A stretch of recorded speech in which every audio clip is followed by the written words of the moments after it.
Kiitoksia siis Uudenmaan liitolle, että olemme täällä tänään ja nyt sitten lähdetäänkin liikenteeseen. Eli kyseessä on palkansaajajärjestöjen yhteinen tilaisuus ja fokuksessa on osaaminen. Ja kun mietitään koulutussektoria, niin osaamista on käytetty koko 2000-luvun ja se on meillä tarkoittanut sitä, että siellä on sekä muodollinen koulutus sisällä että muualla opittu.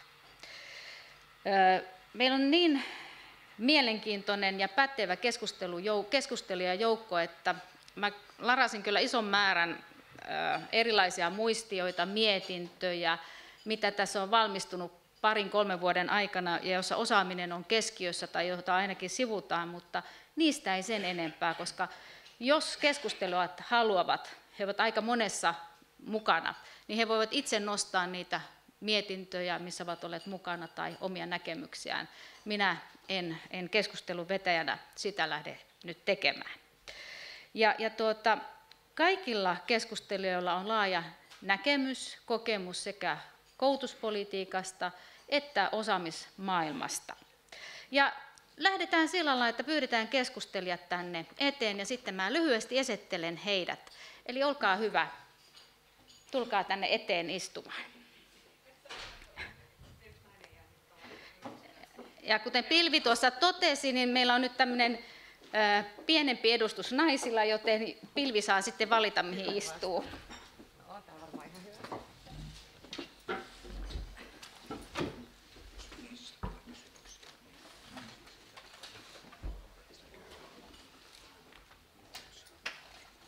Joo. Hyvä. Ja tämä keskustelu on semmoinen, joka videoidaan, kuten huomaatte, tuossa on tarkasti miehiä kuvaamassa ja tämä pitäisi näkyä nyt onlineina siellä semmoisessa osoitteessa kuin julkinen.fi. Ja sitten tämä tulee huomenna Uudenmaan liiton sivuille, josta voi sitten katsoa omaa onnistumistaan.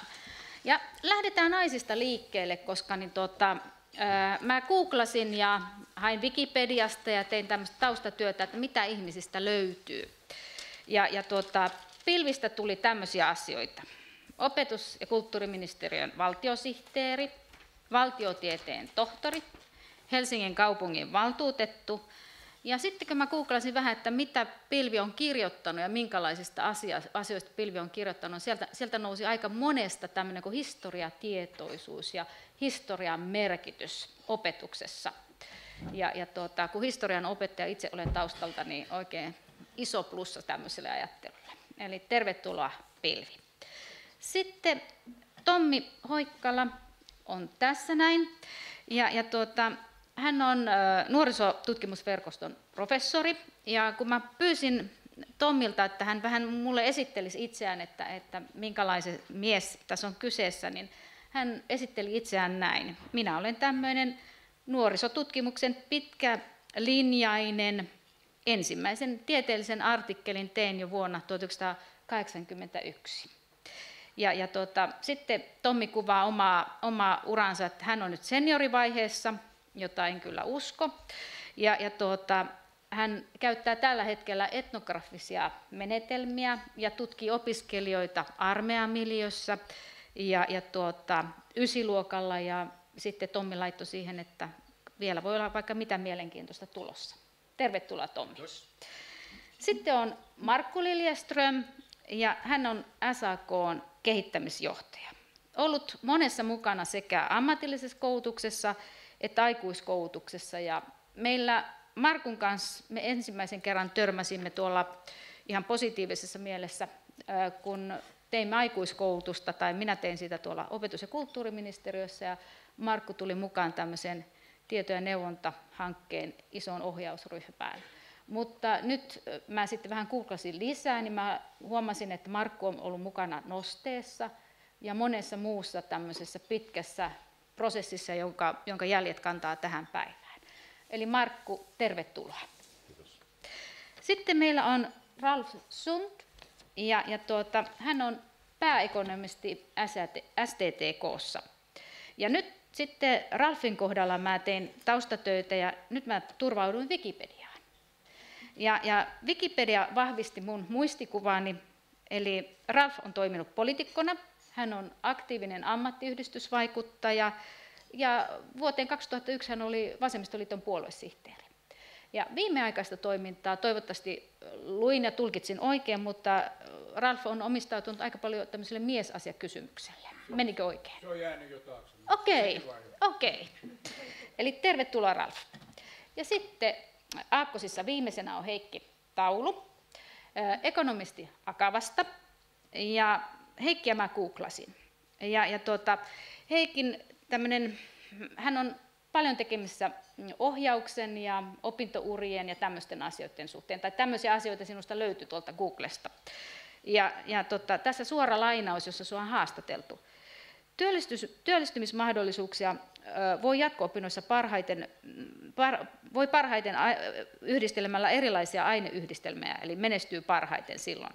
Ja itse Heikki kertoo, että hän luki pääaineenaan kansantaloustiedettä ja valitsi sivuaineeksi intohimoonsa filosofian. Ja toteaa siinä, että ei välttämättä lisää työllistymisen kirjoa, mutta kuinkas kävikään. Heikki on täällä tänään ja tekee koulutuspolitiikkaa. Tervetuloa Heikki. Sitten mä olen Meriläisen Raija, 3 tutkinnon nainen, 2 tutkintoa on tehty työn ohessa, koska osaamista on tarvittu työhön. Eli tuolla Tampereella yhteiskuntatieteilijät ja tieteet ja sitten Helsingissä kasvatustieteen tohtorius miehisellä koulutuspolitiikan alalla. Ja siinä minä tutkin tämmöisiä kuin osaamista, eli onko valkolakki vai haalarit vai tarvitaanko molemmat, mikä on nuorten osaaminen tulevaisuudessa ja 2000-luvun alussa. Ja arkityötä teen tuolla opetus- ja kulttuuriministeriössä. Mä olen rakentanut paneelin sillä lailla, että mä olen kiusannut panelisteja ja lähettänyt heille kysymyksiä etukäteen pyytäisin aluksi kaikkia panelisteja lähtemään siitä, että mitä se osaaminen heille tarkoittaa ja jos uskaltaa, niin mitä sieltä osaamisesta voisi itsensä osalta nostaa esille. Onko joku asia, joka osaamisessa on semmoista omaa vahvaa itseä. Mutta ensinnäkin katsotte sitä osaamista, että mitä se teille tarkoittaa. Ja aloitetaanko Ralfista, kun istut siellä kauempana? No vaikkapa.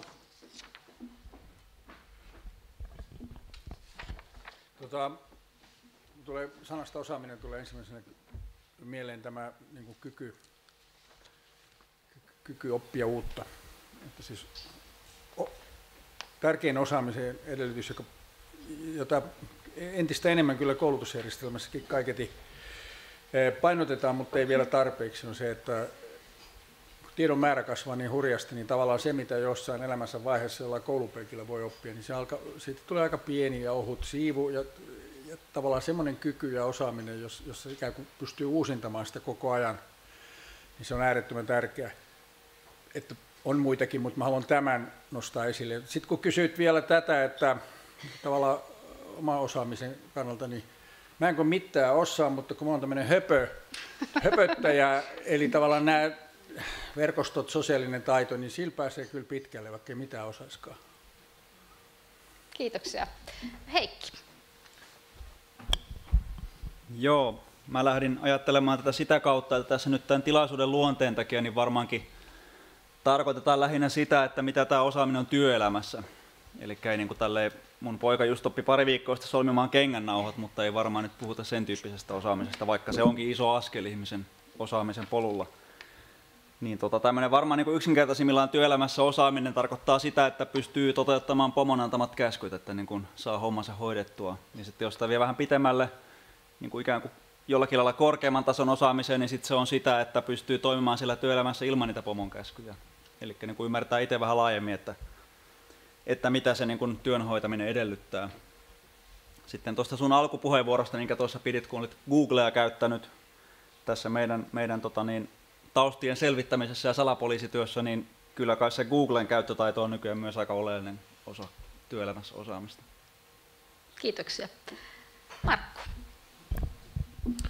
Ajattelin myöskin tätä niin kuin lähinnä työelämässä tarvittavana osaamisena sillä tavalla, että siinä on ainakin kaksi puolta. Toisaalta sitten ihmisen työtaidot, tavallaan se suorittaminen on toinen puoli tätä ammattitaitoa ja toinen puoli on sitten kyky ja valmius kehittää sitä omaa työtä. Että oikeastaan tullaan aika paljon siihen, mitä Ralf sanoi myöskin omassa puheenvuorossaan. Eli näin mä ajattelen, että tällaisesta kokonaisuudesta se muodostuu ja ehkä työntekijöiden kohdalla ja meidän koulutuspoliittisessa ajattelussakin on tarpeettoman vähälle jäänyt tämä jälkimmäinen osa, eli kyky ja valmius sitten kehittää sitä omaa työtään ja myöskin sitten nähdä se oma työ osana laajempaa kokonaisuutta, tavallaan yhteydessä myöskin toisten ihmisten työhön. Itselläni on ollut tämä, voisiko sanoa, etuoikeus omassa työssä ja ehkä se on sitten tuonut mahdollisuuden myöskin tarkastella asioita laajemmasta perspektiivistä, että sellaista osaamista on voinut itse hankkia. Kiitoksia. Pilvi, ole hyvä. Joo, hyvää iltaa vaan kaikille. Mä ehkä kanssa tätä pohdin vähän niin kuin kahdesti. Ehkä se semmoinen, mä ajattelen, että se olisi jopa perinteinen, mutta kuunnellessa tuossa muita, niin ehkä se ei sitten niin perinteinen niin kuin hahmotus on osaamisesta jonkinlaisena kombinaationa kolmesta asiasta, tiedot, taidot ja persoona. Ja kaikilla niin kuin erilaiset painoarvot. Tämä, miten se Ralf siellä itse asiassa kuvasikaan tässä persoonalajissa ja sen merkityksessä ja taidoissa ja tiedoissa ja niin edelleen.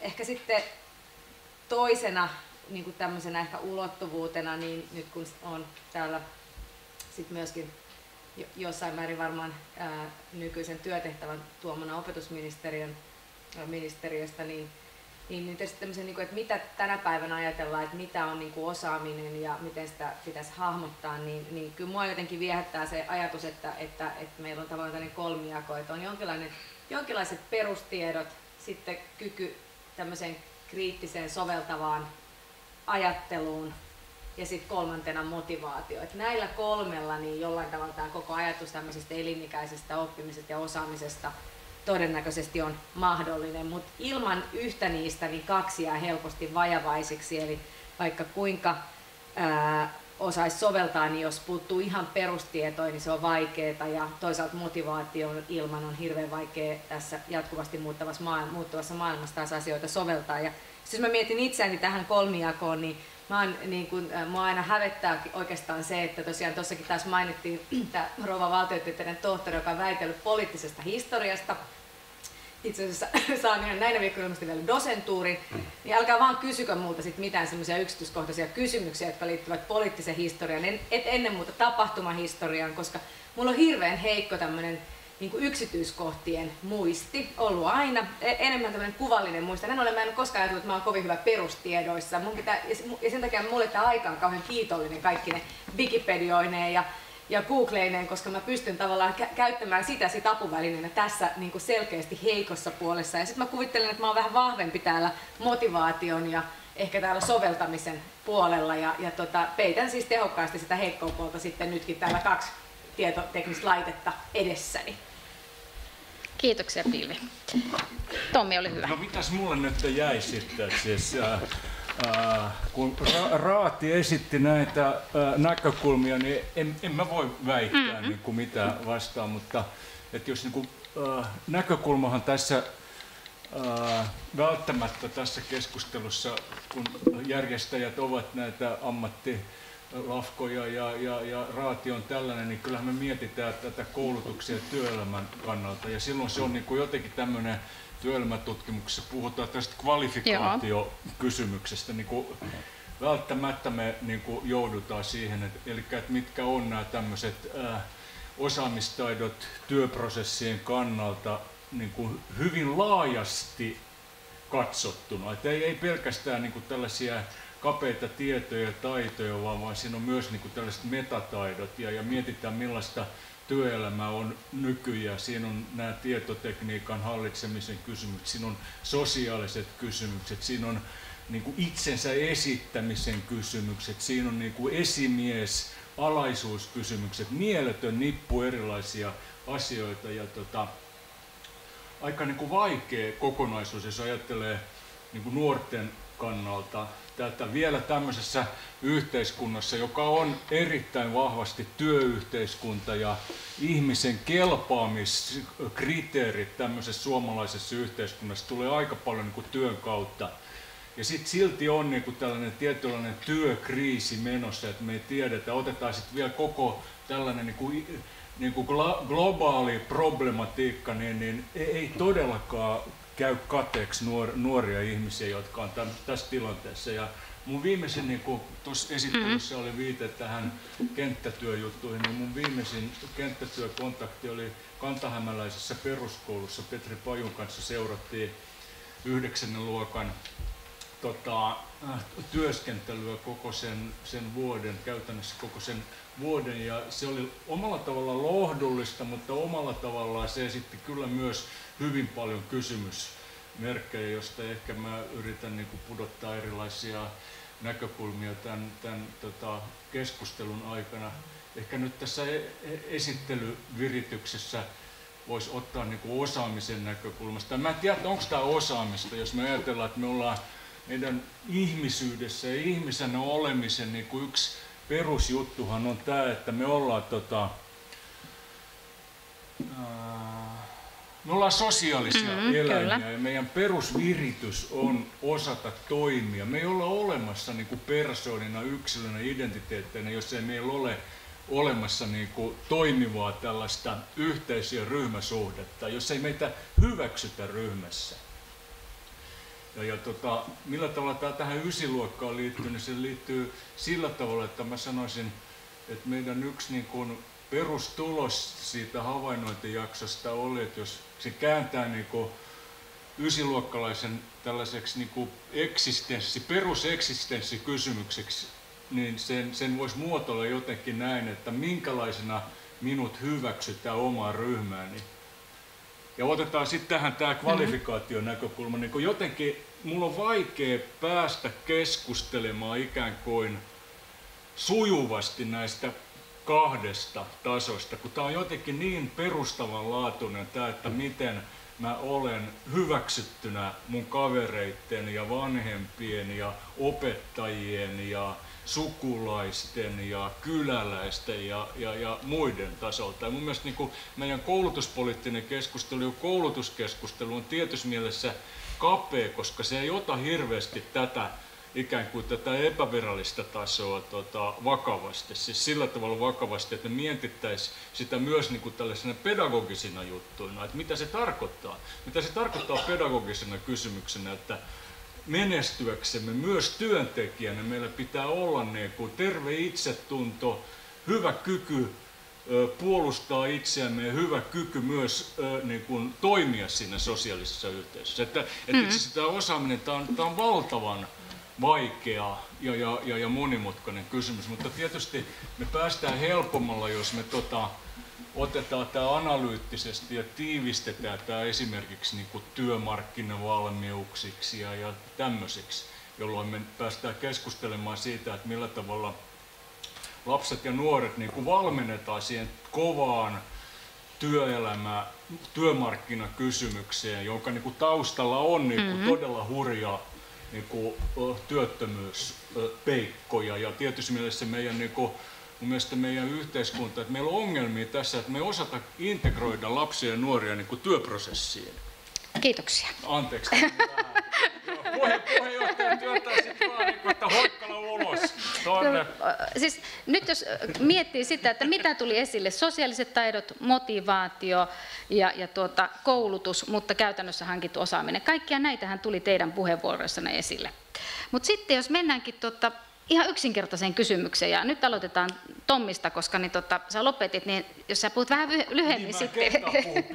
Eli miten ja mistä nuorten tämmöinen osaaminen rakentuu, ja mikä siinä on ammattikoulutuksen ja lukiokoulutuksen rooli, ja sitten vielä suhde tulevaisuudessa. Mitä se nuorten osaaminen täytyy olla tulevaisuudessa? Tässä on monta tasoa, mutta mä toivon, että sä sitä käsittelet siinä omassa vastauksessa. Niin joo, siis mä oon eniten nyt ankarimmin viime aikoina katsonut peruskoulua ja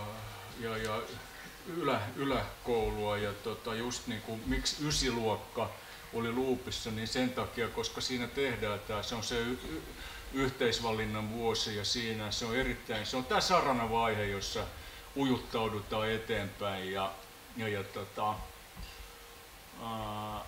peruskoulu on kuitenkin hieno suomalaisuuden tarina, jos ajattelee Suomea tällaisena niin kuin sivistykseen panostavana pienenä kansakuntana, jonka niin kuin tavoite on saada kaikki lahjakkuusreservit käyttöönsä, niin siinähän peruskoulu on aivan valtavan hyvä. Ja se on niin kuin sen historia. Mun mielestä me ei kannata unohtaa niin kuin peruskoulun historiaa, että se oli nimenomaan yleissivistävä koulutus, jonka jälkeen sitten lähtee, että se luo niin kuin nämä niin kuin peruspalikat, jonka jälkeen sitten lähtee, mitä on niin kuin lähdettävissä, jolloin me niin kuin mietitään sitten tätä ammatillista ja lukiopuolta.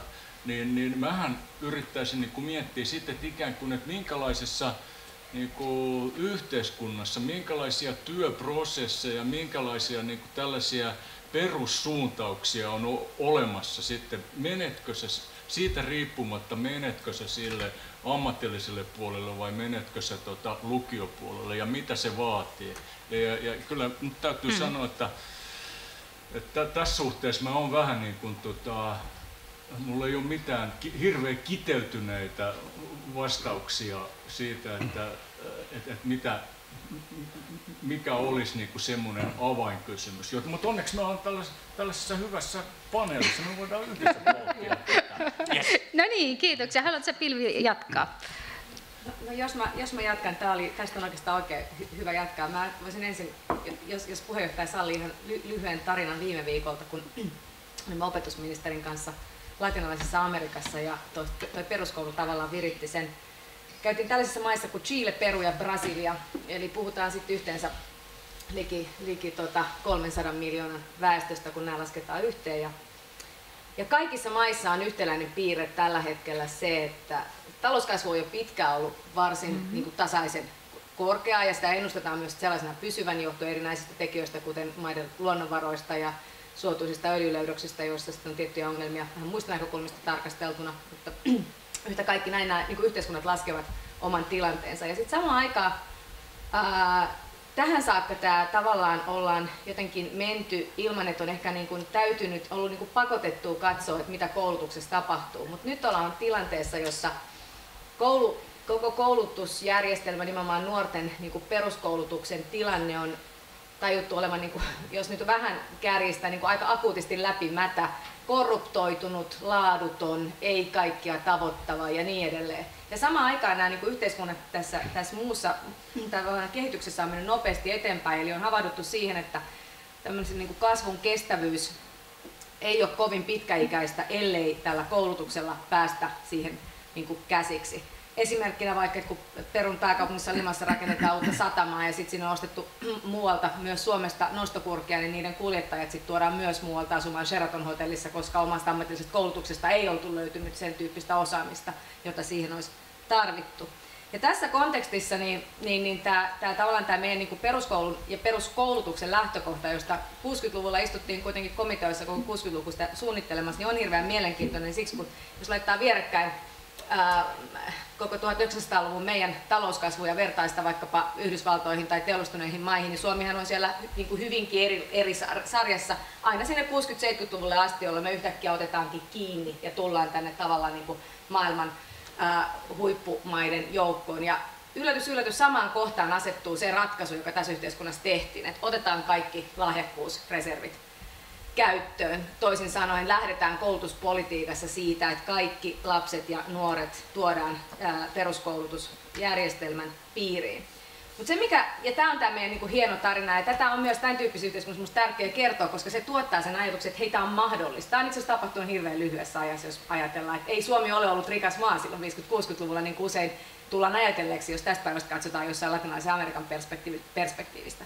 Mutta sitten se, mikä tässä on niin kun tämän ajan kannalta vähän haastavampi meillekin, on, että samaan aikaanhan silloin jo, kun tämä tavallaan visio Suomessa luotiin, niin ajateltiin myös, että peruskoulutus on se peruskoulu ja toinen aste, eli sitten lukio tai ammatillinen koulutus. Ja mä kuvittelisin, että täällä on kokeneita ihmisiä vieressä, jotka ehkä voi tähän kommentoida, että ei olisi arvattu, että vuonna 2013 edelleen ollaan tilanteessa, jossa kuitenkin meillä se niin kuin toisen asteen suorittamatta jättäminen on suurin piirtein samalla tasolla pysynyt, että siinä ei tapahdukaan hirveästi tavallaan muutoksia. Ja tämä on minusta niin kuin nuorten kannalta tällä hetkellä. Tommi tekee siinä rajapinnassa töitä ja meillä on paljon tällä hetkellä tietysti niin kuin nuorisotakuun myötä erilaisia toimenpiteitä niin kuin monilla tasoilla, jotka on minusta niin kuin kaikki ihan oikein suuntaisia. Ja ne kaikki lähtee tästä havainnosta, että meillä tapahtuu jotakin sitten tässä yhdessä kohdassa. Ja mitä mä ajattelen silloin lukio- ja ammatillisen koulutuksen, mun niin semmoinen haave on se, että meillä on jossain kohtaa vielä tämmöinen nimeltä peruskoulutus, joka kestää 12 vuotta ja joka valmistaa siihen maailmaan, joka jatkuvasti muuttuu. Ja se ei tarkoittaa, että meidän tarvitsee tuoda ammatillinen ja lukio ihan yhteen, mutta sen tarvitsee tarkoittaa sitä, että se rajapinta on sellainen, jonka yli pääsee helposti liikkumaan. Ja näin ollen, kun näitä, että kyllähän se niinku tämmöiset perussivistävät valmiudet, mitä lukio tuottaa jatko-opintoihin, ovat ilmeisiä, kuten ovat tietynlaiset niin kuin ammattitaidolliset elementit ammatillisessa, mutta tämä maailma on sellainen, että nämä menee enemmän lomittain. Ja näin ollen minusta tämän raja-aidan sillä niin kuin järkevällä ja sivistyneellä tavalla käsitteleminen ei niin kuin juoksuhaudoista käsin niin kuin helposti valitettavasti tapahtuu, niin on kyllä hirveän tärkeä haaste niin kuin suomalaiselle yhteiskunnalle. Joo, tässä tulee rohkeita tämmöisiä ajatuksia. Jatketaan. Mitäs ajattelet? Onko se kysymys kuuluu sillä tavalla, että mistä se rakentuu? Mä ainakin yritän vastata jollakin tavalla siihen asetettuun kysymykseen, jotka tässä irroteltiin jo. Niin mä ajattelen niin, että yksi semmoinen perusasia, joka on tärkeä, ihan riippumatta siitä, että suuntautuuko se nuori sitten sille ammatilliselle tielle tai sitten sinne lukiopolulle, niin on itse asiassa nuoren luottamus omaan oppimiseen ja tavallaan se käsitys itsestään oppijana, että minkälainen minä olen niin kuin tässä suhteessa ja onko tämä se minun juttuni ylipäätänsä ja kuinka minä sitten opin asioita. Tällä on äärettömän iso merkitys myöskin näiden koulutuspolkujen valinnan kannalta ja se näyttää olevan myös sellainen, joka aika varhaisessa vaiheessa alkaa sitten ihmiselle myöskin muotoutua ja erilaiset kasvattajat, opettajat, tietysti kodin ilmapiiri, lähiyhteisö, kaveripiiri ja muut, ne muokkaavat myös tätä nuoren käsitystä itsestään ja vaikuttavat myöskin siihen, että kuinka pitkän mahdollisen koulutusuran tämä nuori tulee sitten valitsemaan. Ja mä ajattelen kyllä sillä tavalla, että ei meidän koulutusjärjestelmä sittenkään ole ehkä niin tasa-arvoinen kuin me helposti kuvittelemme ja pidämme sitä sinällään niin kuin suuressa arvossa, mutta kyllä tältä kannalta on aika paljon tehtävissä, koska nämä nuorten koulutuspolut näyttävät eriytyvän aika varhain. Ne käsitykset niin kuin siltä osin muodostuu jo varhaisvaiheessa. Tietenkin nuorisotakuu on yksi vastaus tähän kysymykseen, mutta ei se yksin riitä. Eikä riitä vielä sekään, että siellä peruskoulussakin sitten paneudutaan enemmän sitten nuorten ohjaukseen ja kannustamiseen. Me tarvitaan oikeastaan läpi koko koulutusjärjestelmän enemmän tätä tasa-arvoon kiinnittyvää ajattelua. Se, että aikuiskoulutus ei oikein näytä tasaavan näitä väestöryhmien välisiä eroja tässä suhteessa, niin se on myöskin suuri ongelma. Että tavallaan täytyisi ottaa semmoinen aika pitkä perspektiivi tähän tasa-arvokeskusteluun ja toivoisin, että se tasa-arvo myös palautettaisiin ikään kuin suomalaiseen koulutusjärjestelmään vahvemmin kuin mitä se nyt siellä tänä päivänä sitten on. Kiitoksia. Markku toi oikeastaan tämän keskustelun takaisin tähän kysymyksen tasoon. Kiitos. No sitten ole hyvä, jatka. Miten näet asian? Joo, minäkin ajattelin lähestyä tämän kysymyksen vastausta just tästä niin kuin suht tarkkaan tähän kysymykseen vastaamalla, eli mistä nuoren osaaminen rakentuu, niin tietenkin kun ajatellaan, että tuommoinen toiselta asteelta, joko lukiosta tai ammatilliselta puolelta niin valmistuma nuori, niin se on ollut vähintään sen 12 vuotta koulussa, niin kyllähän se on se koulutus aika pitkälti siinä, mikä niin kuin on sen osaamisen rakentanut, mutta tietenkin siinä ympärillä on kaikilla nuorilla niin kuin aikuisellakin, niin sitten on paljon muualta saatua tämmöistä epämuodollista osaamista niin kuin harrastusten kautta ja muun tämmöisen saadun sivistyksen kautta saatua osaamista, kenties kavereilta tai vanhemmilta saatua ja opittua osaamista. Ja nyt oikeastaan niin kuin, tässä nyt ei ollut mitään uutta, tämä oli ihan ehkä niin kuin, saattaa olla päivän tylsin vastaus kysymykseen, mutta olkoon. Mutta sitten niin kuin tähän semmoinen kiinnostavampi osa, niin tuli tässä mieleen sellainen, että kun nyt on ilmeisestikin jatkossa niin, että meillä nuoret on enemmän ja enemmän tämmöisiä individualisteja ja niin kuin vähemmän kiinnittyvät työelämään kuin kenties meidän tai meitä aikaisempien sukupolvien ihmiset, niin sitten voi olla, että myöskin nämä työurat tulee muodostumaan entistä enemmän sellaisen muun kuin tämän saadun muodollisen koulutuksen kautta, että siihen tulee vaikuttamaan sitten nämä niin kuin tämmöiset epämuodolliset tekijät paljon enemmän kuin tähän asti, että se voikin olla sitten tärkeämpää se osaaminen, mitä on saatu siellä muualla kuin koulun penkillä. Kyllä. Sitten Ralf, mites näet? Pajatso tyhjennetty. Sen takia mä ajattelin, kun tässä kysymyksessä on tämä, mistä nuorten osaaminen koostuu, ja sitten oli tämä ajatus tästä niin kuin lukio- ja ammatillinen koulutus, niin mä ajattelin siitä kertoa 2 tarinaa. Lähestyn tätä näin. Tuo aikoinaan tehtiin semmoinen psykologia-alaan liittyvä väitöskirja varmaan 20 vuotta sitten. Se liittyi siinä oli shakki tämän niin kuin teeman aiheena. Siinä oli semmoinen tilanne, että oli tällainen pelitilanne, missä oli joku järjellinen tilanne shakkipelin niin kuin teorian tai sääntöjen kannalta. Oli 2 ryhmää. Oli shakkia harrastava porukka ja sitten ihan yhtä fiksu, se on tietysti hyvin vaikea löytää, mutta suurin piirtein yhtä fiksu noin muutoin ryhmä. Ja sitten sitä pelitilannetta näytettiin joku hetki ja pantiin piiloon ja sitten piti yrittää muistaa, missä ne nappulat oli. No tämä shakin pelaajaryhmä, niin nehän järjesti ne niin kuin, huomattavasti paremmin muistivat sen. Sitten tuli toinen tilanne, jossa se nappulat siellä laudalla oli järjettömässä tilanteessa. Sanotaan nyt vaikka, että 2 kuningasta seisoi vierekkäin sillä ruuduilla, mikä on mahdoton tilanne pelin sääntöjen mukaan. Tai että on 3 mustilla kulkevaa lähettiä tai jotain muuta järjetöntä. Niin tässä muistikilpailussa niin nämä ryhmät oli suurin piirtein tasaveroisia. Mikä on tämän tarinan opetus? Teoreettisen tiedon tärkeys. Muun muassa muistamisen, mutta monen muunkin asian. Jos sulla on joku sääntö, teoria, olkoon nyt, shakkipelin sääntö on nyt tämä teoria tässä. Jos sulla on tällaista tietoa, niin sä liikut maailmassa paljon vikkelämmin kuin ilman sitä. No tästä aasinsillasta mä nyt pääsen tavallaan tähän koulutukseen ja nuorten osaamiseen, niin mun mielestä ei koskaan korosteta tarpeeksi tavallaan ikään kuin tällaisen. Se on vähän tylsä sana tämä teoreettinen, että se tekee heti sitä jotenkin puisevaa ja vastenmielistä ja pöly laskeutuu välittömästi meidän päähän, kun mä sanon tämän.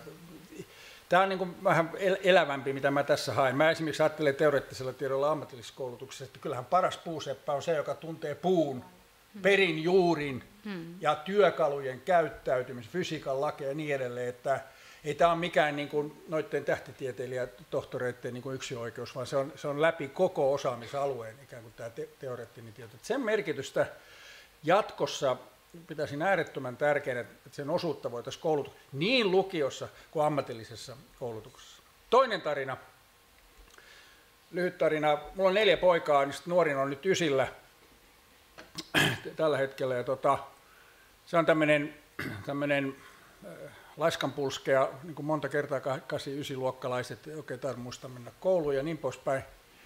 Ja hänen intohimonsa on käsipuutyötä, käsillä tekeminen. Ja nyt kun 9-luokka alkoi, niin mä ajattelin, millä helvetillä mä saan tuon jätkän potkittua niin kuin vähän niin kuin motivaatiota. Sitten mä sanoin sille vakavan uhkauksen. Kuule jätkä, jos ei numerot nouse, sä joudut lukioon.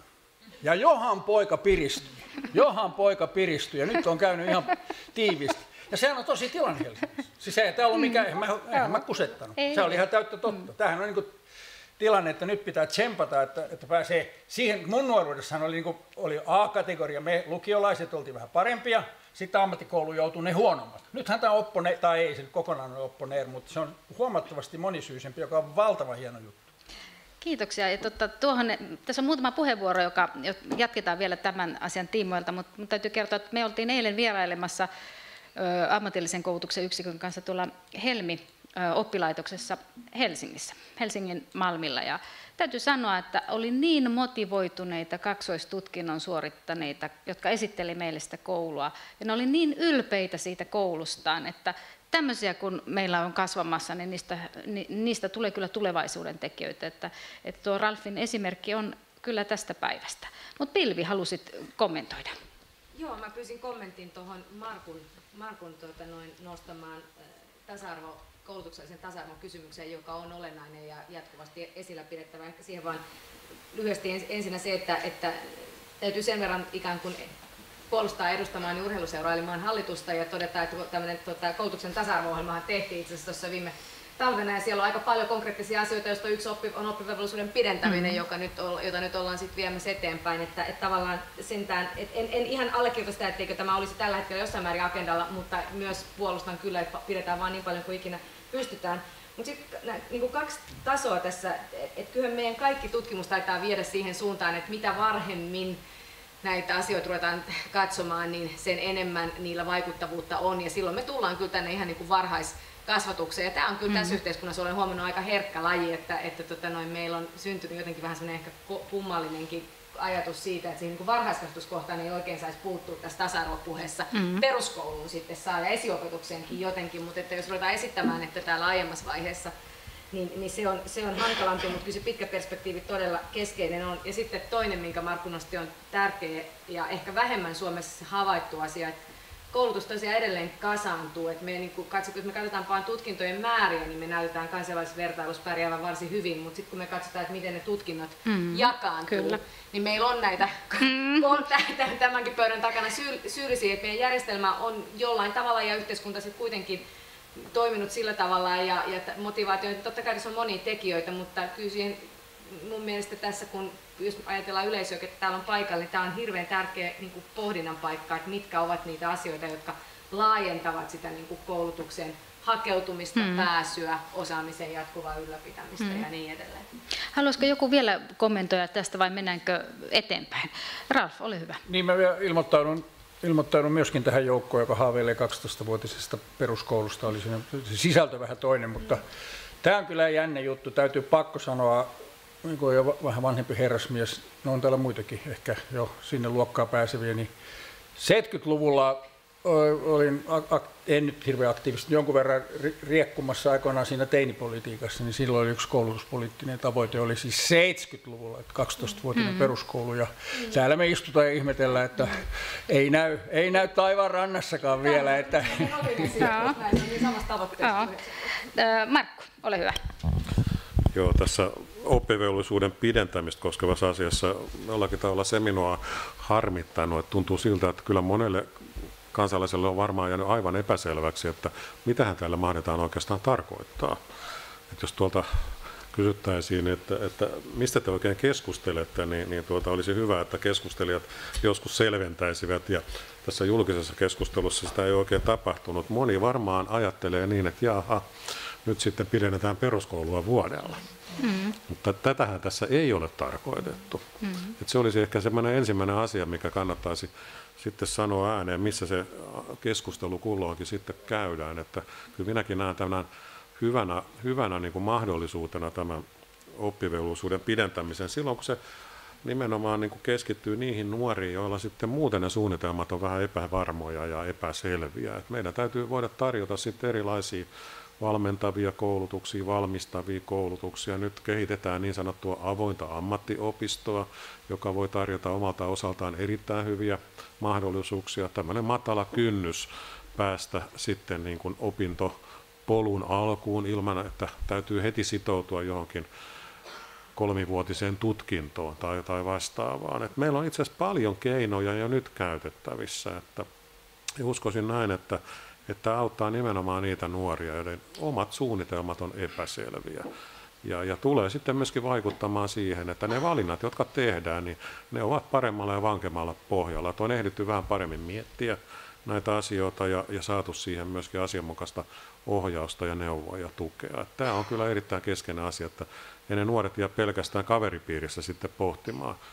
Mä olen pannut korvan taakse sellaisen esimerkin, joka kuulin erässä seminaarissa, jossa puhuttiin keskeyttämisestä, kun siellä esitelmöitsijä, joka on paljon ollut näiden nuorten kanssa tekemisissä, niin kertoi sitten siitä aivan oikein, että eräs nuori kaveri, joka oli sitten semmoiseen työtilanteeseen joutunut, että hän rupesi leikkaamaan porkkanoita, ja hän oli ajatellut, että kokkikoulutus on hänen juttunsa, mutta siinä hetkenä, kun hän tajusi, että tässä ammatissa joutuu leikkaamaan porkkanoita, hän tajusi tehneensä väärän valinnan. Että jos se tällä tasolla on sitten se ammatinvalinta, niin kyllä meidän täytyy vähän sitten olla huolissaankin siitä, että osalla nuorista niin ilmeisesti TV-ohjelmakin riittää kenties sitten, tai joku muu kaveripiirissä oleva epämääräinen tieto tulevan ammatin ammatin sisällöstä ja siihen kuuluvista työtehtävistä. Että se ohjaus ja tuki on tosi tärkeää ja se, että täytyy olla myöskin aikaa harkita niitä omia valintoja. Et sillä tavalla me pystytään myöskin vähentämään turhia keskeyttämisiä. Nyt ne keskeyttämiset paljon keskittyy siihen opintovaiheen alkuun, ihan ensimmäiseen vuoteen esimerkiksi ammattiopistoissa. Kiitos Markku. Ja tämä on ihan totta, että nythän on valmistunut tämä Opetushallituksen läpäisyraportti ja siinä tosiaan nousee esille se, että väärä valinta ja ensimmäinen vuosi ammatillisessa koulutuksessa, ne on ne keskeyttämisen niin pullonkaulat. Että tämä on semmoinen tosiasia ja meillähän on sekä Opetushallituksella että opetus- ja kulttuuriministeriöllä on monia toimenpiteitä, että pystyttäisiin vaikuttamaan, että tulisi heti suoraan se oikea valinta, mutta että siinä on haasteita ja aina se ohjaus ei kohtaa sitä nuorta. Tommi halusi kommentoida. Markku mainio porkkana esimerkki tuo mieleen ja siis niin tämmöisenä kommenttina, että kun seurasimme sitä meidän tutkimusluokalla just näitä ammattivalintoja, niin osallahan se oli kyllä niin tämän tasosta, mutta kyllähän se on hyvin kirjava, että kyllähän siellä oli myös osalla nämä hyvin tietoiset pyrkimiset jo 3 vuoden päässä Helsingin yliopiston oikeustieteelliseen tiedekuntaa ja kaikkea siltä väliltä. Ja sitten oli myös niin kuin tämmöistä ihan, että ei mitään tietoa. Mutta sen voi myös niin kuin kääntää mun mielestä näin päin, ja joka mua henkilökohtaisesti kyllä ällistytti aika paljon. Jos miettii sitä niin kuin 9-luokkaa semmoisena valmistamisjaksona, että oppilaat tekee sen tärkeän, se on se saranavaihe vuosi ja tällä tavalla. Et tietyssä mielessä sehän oli sellainen pedagoginen haaste, että jollain tavalla myös niin kuin se koko 9-luokan vuosi on suunniteltu hyvin kekseliällä tavalla, niin kuin, että luotsataan lapset ja nuoret ja oppilaat niin kuin tähän kysymykseen. Ei suinkaan, siis kyllä se oli hyvin puisevasti niin kuin esitetty se koko juttu ja siellähän on syksyllä se 2 viikon työelämäjakso, joka oli oikeastaan, se oli luokanohjaajan tällainen bravuuri siinä mielessä, että tehtävänä oli organisoida jokaiselle paikka. Ja suuri huokauksen helpotus, kun sitten saatiin näitä paikkoja. Se ihmetys, minkä mä mainitsin, niin liittyi siihen, että siitä ei tehty mitään tällaista kysymystä sen jälkeen. Ei pohdittu. Ei tämä tarkoita, kun sanoin mun alkupuheenvuorosta, jotenkin työelämä ja koulu, ne on peruskoulu, ainakin tämän kokemuksen mukaan meillä on jollain kummallisella tavalla umpioitunut toisistaan. Jolloin ja tietysti siinä on niin kuin näitä näkökulmia, joista Ralf puhuu kanssa hienosti, niin kuin, että mikä on puusepän, tämä intuitiivinen osaaminen ja taito ja tällainen, jossa ei välttämättä käytetä yhtään sanaa, että se on jotenkin niin kuin siellä näpeissä se tietäminen. Että niin kuin, tietysti mielessä tämä on valtavan laaja juttu, joka mun mielestä niin kuin ihan tämä normi peruskoulu voisi jotenkin olla huokosemmin tämän työprosessin kanssa. Erilaisia niin kuin vapaaehtoishankkeita, erilaisia yhteisöllisiä työprosesseja, erilaisia tekemisiä, niin kuin puuhaamisia sillä tavalla, että skidit on niin kuin mukana siinä. Ja sillä tavalla vähän niin kuin ehkä paluuta siihen vanhaan silloin niin kuin siihen agraarisuomeen. Agraarisuomen niin kuin kehdosta oikeastaan lähti ajatus tähän niin kuin peruskouluun. Ja jos ajattelee työprosesseja, silloin nämä oli kaikki siinä, niin kuin, koska oli maatalousjuttu, niin kuin tuotti semmoista helppoa yksinkertaista tekemistä, joka oli niin kuin, lasten nähtävillä ihan toisella tavalla kuin tämä meidän abstraktin työn yhteiskunta, jossa joku absurdi televisiojuontaja voi olla niin kuin huikea työprosessi ja minusta tulee televisiokokki ja sitten se on hyvin niin kuin korkealla tasolla siellä niiden ammattitoiveissa ja tällainen muotialue tuolla kun kysytään amispuolella. Sellainen erikoisuus siellä meidän tutkimuspaikkakunnalla oli, että siellä oli tämä parturikampaaja. Se oli niin kova että sinne ei mentykään alle 8,4 todistuksella ja mimmit skabas keskenään sparras toisia, että ne sai tarpeeksi hyvän todistuksen. Ei mitään sanaakaan mistään lukiosta. Tällaista, tämmöistä, näitä asioita niiden kanssa pitäisi päästä. Mutta anteeksi tämä pitkä puheenvuoro, taas aion taas seuraavat 15 minuuttia hiljaa. Mutta pointti oli tämä tietty umpioituminen.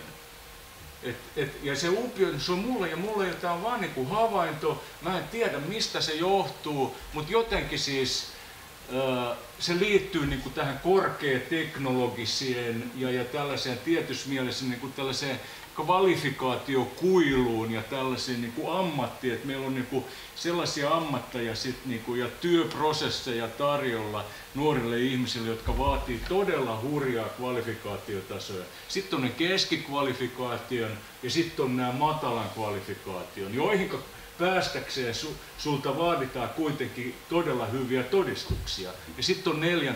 tasona tämä työn ulkopuolella olevat.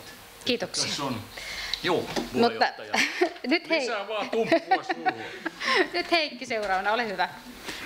Joo, kiitos. Tässä kun on puhuttu näistä, että kuinka järkeviin perusteisiin nämä uravalinnat nuorilla oikein voi perustua, niin jos puheenjohtaja sallii, niin minua kiinnostaisi kuulla vähän, että miten tässä paneelissa olevien uravalinnat aikoinaan, kuinka ne on ilman muuta sallin. Tämä oli hyvä kysymys paneelista, koska minun täytyy sanoa, että tämä paneeli on kunnia olla vetämässä muitakin paneeleja. Tämä paneeli on ihana, koska te keskustelette keskenään, vastaatte toisten kysymyksiin.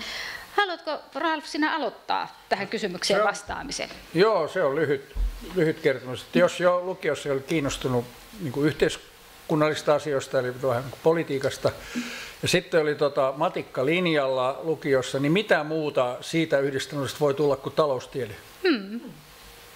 Se oli unelma. Mä olen ollut unelma-ammatissa tässä nyt 35 vuotta ylikin.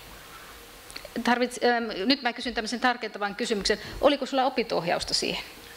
Ei, mä keksin sen ja itse. Okei, no niin, tämmöinen itseohjautuva mies. No entäs Heikki, miten sinä? Joo, mä tuossa itsekään en muista, että oliko silloin kun oli lukiossa, niin kyllä meillä varmaan jotain tämmöistä ohjausta oli tulevista uravalinnoista, mutta yhtään en muista, että silloin olisi mitään vaikutusta mulle ollut. Että mulla oli suuri vaikutus sillä, että silloin kun mä olin lukiossa, niin alkoi tämä 90-luvun alkupuolella iso lama Suomessa. Ja se talous, mikä oli pari vuotta aikaisemmin mennyt aivan hurjaa vauhtia, oli juppeja ja kaikilla oli rahaa ja niin poispäin, niin sitten yhtäkkiä parissa vuodessa oli valtavasti työttömiä ja kenelläkään ei oikein ollut rahaa mihinkään. Niin mua rupesi niin paljon kiinnostamaan se ilmiö, että miten tällaista voi maailmassa tapahtua, että mä sitten selvitin, että missä sitä voi opiskella, ja sehän oli tietenkin kansantaloustiede Tampereen yliopistossa, ja sinne mä sitten menin. Tässä oli mun uravalinta. No sitten kun opiskelit sitä, oliko sen jälkeen sitten helppo lähteä, tiesitkö mitä sen jälkeen haluat tehdä? Siis yliopiston jälkeen? Niin. No oikeastaan sitten menin vaan ensimmäiseen työpaikkaan, mihin satuin pääsemään tilastokeskukseen, ja sitä kautta sitten Okei. No niin, kiitos. Markku. Joo, kyllä haluja oli yliopistoon päästä ja aina se ei ollut ihan yksinkertaista, koska en varmaankaan ollut ihan mallioppilas aina siellä koulussa ja jos katselee niitä arvosanoja, mitä silloin tuli. Mutta eikä se ensimmäisellä sitten onnistunutkaan se yliopistoon meno, että olin työelämässä siinä välissä. Mutta sen jälkeen pääsin kyllä sillä, mihin olin ajatellut, koska minua kiinnosti yhteiskunnalliset asiat jo siellä kouluaikana ja historia ja tämän tyyppiset taloustieto, mitä opiskeltiin, mutta ei silloin mistään opinto-ohjauksesta kyllä puhuttu, ei sellaista juuri tunnettu sinä aikana. Mutta halu oli kyllä aika lailla varhain sitten selvillä. No tulitko pian sitten SAK:n tehtäviin? Ei toki, eikä se ollut mikään suunnitelma, vaan se on ollut monenlaisen sattuman tulos. Okei, no niin, koska sä oot kuitenkin näkyvästi ollut koulutuspolitiikassa mukana. No sitten Pilvi, ole hyvä. Joo, mikä kysymys. Mä luulen, että vielä muutama vuosi sitten niin mä olisin tässä kohtaa sanonut vaan, että mä oon tosiaankin täysin, että mä en olisi pysty vastaamaan lainkaan. Nyt mä alan ehkä tähän tässä ollessani kohta 40-vuotias hyväksyä, että ihminen voi haluta olla generalisti, tämmöinen yleisesti kiinnostunut kaikesta ja se saa jatkoa läpi elämän ja sitten sitä tulee erilaisiin tehtäviin, mutta kyllä mun kohdalla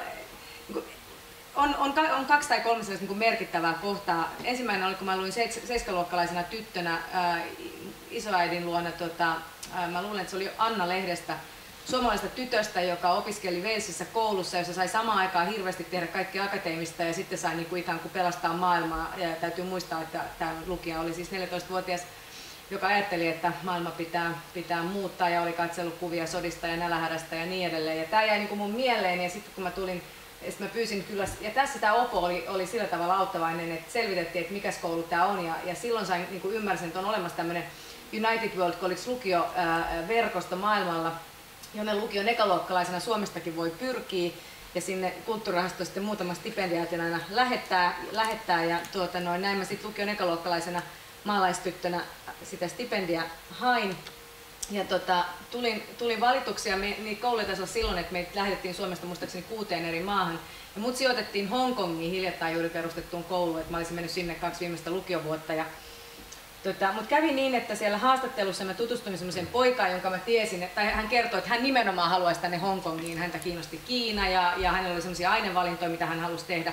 Ja toisaalta kävi sitten ilmi sen niin kuin haastattelun jälkeen, että siellä Hongkongissa oli sellainen erikoistumislinja, että kun mä olin hirveästi miettinyt, että pitää valita vain 6 ainetta, sai valita, että nyt mun on pakko jättää niin kuin pitkä matikka ja fysiikka, kun mä kuitenkin olen enemmän ehkä erikoistumassa yhteiskuntatieteisiin ja humanistisiin aineisiin, niin sitten Hongkongissa olisi kuitenkin pitänyt ottaa just nämä matemaattiset painotukset. Ja näin me tehtiin tämän stipendijärjestelmän historiassa ilmeisesti ensimmäinen tämmöinen vaihto, että tämä Italiaan valittu poika, sitten me vaihdettiin niin meidän stipendejä ja kulttuurihaston myötävaikutukselle, että mä sain lähteä Italiaan. Ja hän lähti Hongkongiin ja se meidän Italian koulu sijaitsi entisen Jugoslavian rajan pinnassa ja nämä oli vuodet 93-95 ja silloin siis käytiin sotaa Kroatiassa ja Bosniassa ja tämä vaikutti, tämä 2 vuoden kokemus ja sen sodan läheisyys, joka tuli meille niin kuin läsnä tosi monella tavalla, niin kuin, se vaikuttaa edelleen aika moniin, mutta kun mä tulin opiskelemaan, niin sitten mä halusin lukea jotakin, niin kuin miettiä, että miten oli mahdollista, että jotain sellaista tapahtui, että niin kuin niiltä mun ikätovereilta 70-luvulla syntyneiltä, jotka kokivat itsensä keskiluokkaisiksi jugoslaaveiksi niin Sarajevossa kuin Zagrebissa kuin Belgradissakin, niin meni niin kuin kotimaa alta ja vielä monessa tapauksessa perheenjäseniä niin kuin järjettömässä brutaalissa väkivallan keskellä. Ja tavallaan sitä kautta itse asiassa mä oon niin kuin kuitenkin mun työurasta niin kuin isoimman osan jollain tavalla ollut tekemisissä Balkanin alueen kanssa niin tutkijana kuin sitten jonkun verran toimittajana ja tämmöisissä hankkeissa ja ajattelen, että se niin kuin jäsentää edelleen semmoista omaa maailmankuvaa. Kiitos. Tommi. Lukiopoikana mä olin hirveän kiinnostunut psykologiasta ja mä halusin suuntautua psykologin hommiin sitten siis, ja on kysymys niin kuin 70-luvun alusta, mä valmistun ylioppilaaksi 1972, kävi ilmi, että on mun todistuksella ihan mahdotonta päästä lukemaan psykologiaa. Vaikka mä olin jo paljon lukenut Freudia ja unen tulkintaa ja tällaista, sain isältäni syntymäpäivälahjaksi paksun Kalle Akteen psykiatriakirjan ja tällä tavalla, ei tullut. Bongasin sitten jonkinlaisen opinto-ohjaussysteemin kautta sosiaalipsykologian valtiotieteellisestä tiedekunnasta tonne. Mutta sitten kuitenkin kun sinne piti pyrkiä, niin tulin lukeneeksi sosiologiaa, näitä sisäänpääsykoekirjoja ja mä osasin sitten ne niin hyvin, että mä sain niin hirvittävän hyvät pisteet, että sen sisäänpääsykokeen jälkeen oli jotenkin niin automaattinen asia valita se sosiologia, mutta siis mitään nuorisotutkijan uraahan ei ollut, vaan sitten erinäisten käänteiden ja aika kaukana vasemmalla hattarapäisen 70-luvun jälkeen marksismin-leninismin haaksirikkoutumisen jälkeen pelastauduin sitten oikeastaan tutkijan uraa ja lusikka kauniiseen käteen ja tein hyvän gradun, sain siitä hyvän arvosanan ja mut pyydettiin sitten alkoholipoliittisen tutkimuslaitoksen yhteen tutkimusprojektia. Sitten myöhemmin 80-luvulla perustettiin 10 muun kollegan kanssa nuorisotutkimusseura. Meitä oli 11, nyt nuorisotutkimusseurassa on 345 jäsentä, 30 ihmistä ja siinä on nuorisotutkimusverkosto, jossa on 30 ihmistä tutkijana duunissa. Että tietysti mielessä se on semmoinen, mä olen mukana tämmöisessä yhteisöllisessä prosessissa, jossa me ollaan luotu itsellemme niinku ura. Kyllä. Tämä on erittäin antoisaa, mutta koominen prosessi, täytyy sanoa. Kiitos. Jos mä sanon, että miksi musta tuli alun perin historianopettaja, niin siihen vaikutti se, että Vietnamin sota oli ensimmäinen TV-sota. Ja kun se joka ilta tuli TV:stä ja oli pikkutyttö, niin se vaikutti siihen, että yhteiskunnalliset asiat kiinnosti ja lähti automaattisesti opiskelemaan historiaa. Eli sillä, että mikä ympäristö on, niin sillä on suuri vaikutus, niin kuin tässä teidän puheenvuoroissa kaikilla on tullut. Ja aika monella teistä on tullut se, että te olette halunnut vaikuttaa yhteiskuntaan, että te olette olleet kiinnostuneita nuorena jo politiikan teosta tai poliittisista kysymyksistä. Pilvi, ole hyvä. Näin 90-luvulla aikuistuneena, niin mä en todellakaan ajatellut, että puoluepolitiikka on se kenttä, missä pitää maailmaa muuttaa. Siis kaukaisempaa ajatusta melkein olisi voinut hakea. Ja tämä on niinku semmoinen, mistä tämä on sitten toisen niinku paneelin tavallaan aihe, että millä tavalla niinku kysymykset, jotka tuntuivat akuuteilta 90-luvulla, on kyllä monessa mielessä muuttunut. Niitä muutti Suomessa niinku lama ja kaikki siitä seurannut, ja sitten meillä on niinku tapahtunut kansainvälisessä politiikassa niin isoja kysymyksiä myös. Mutta sitten me ollaan keskusteltu tässä, tai panelistit on keskustelleet hyvin, ja meillä on aika monta kysymystä varattuna, mutta mäpä hyppään aika monta kysymystä yli ja mennään tämmöiseen niin kuin eettoskysymykseen. Eli lähdetään siitä, että tähän voi vastata, tai oikeastaan pitääkin vastata kyllä tai ei, ja sitten perustella vähän, että miksi on tätä mieltä. Kysymys, että rapauttaako nuorisotyöttömyys tämän koulutuseetoksen? Meillä on vahva koulutuseetos ja meillä uskotaan, että että kaikki koulutetaan ja koulutus antaa mahdollisuuden parempaan elämään. Perustelut sitten sille kyllä tai ei vastaukselle. Ja tässä voi sitten ottaa koppia myös tästä koulutus- tai nuorisotakuusta, jos haluaa. Mutta lähtökohta, että rapauttaako tämä nuorisotyöttömyys meidän koulutuseetoksen? Kuka haluaa aloittaa? Ralf, ole hyvä.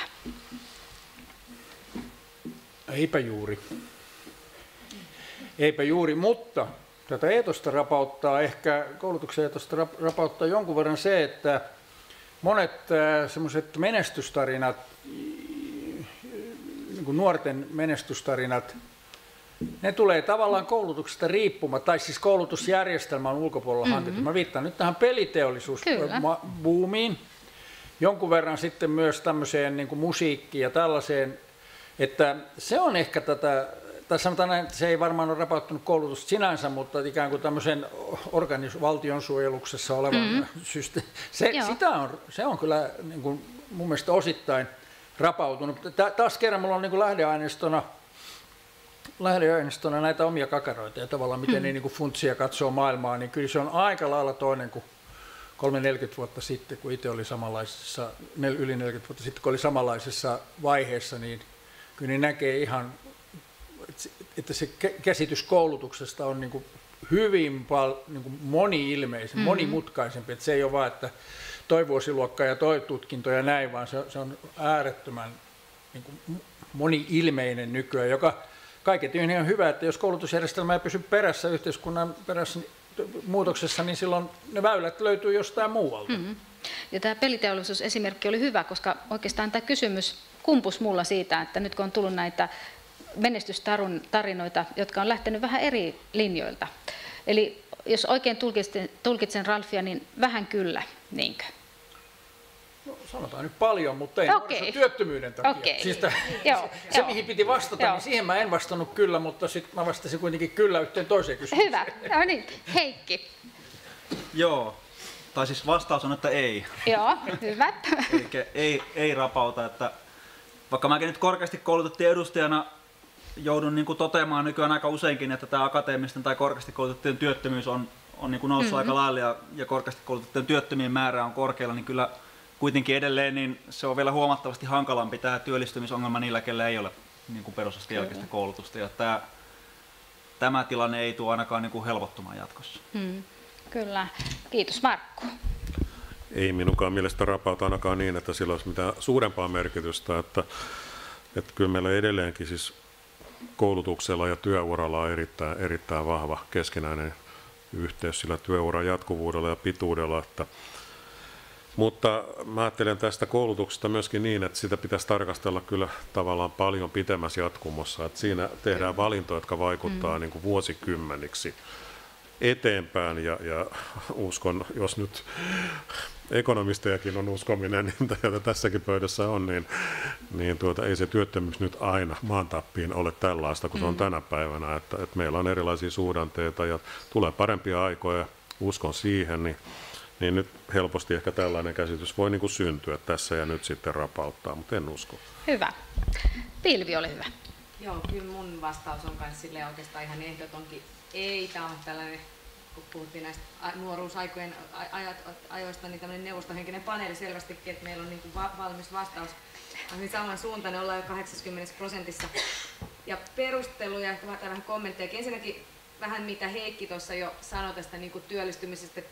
Tämmöisiä asioita kuitenkin pitää musta katsella kylmän niin kuin matematiikan valossa. Ja jos me katsotaan nyt vaikka viimeisen, taisi olla kun mä katsoin jotain esitystä varten 2000-lukuja, vuoden 2000 ja 2010kin työllisyysasteita erilaisilla koulutuspohjilla, niin se kaikkein suurin trendinomainen muutos on pelkän perusasteen varassa olevien työllistyminen ja työllisyysaste. Se on aina ollut alhainen, mutta se on vielä niin kuin menee alemmas koko ajan nopeiten näissä, niin kuin nopeimpana tämmöisenä trendinomaisena muutoksena.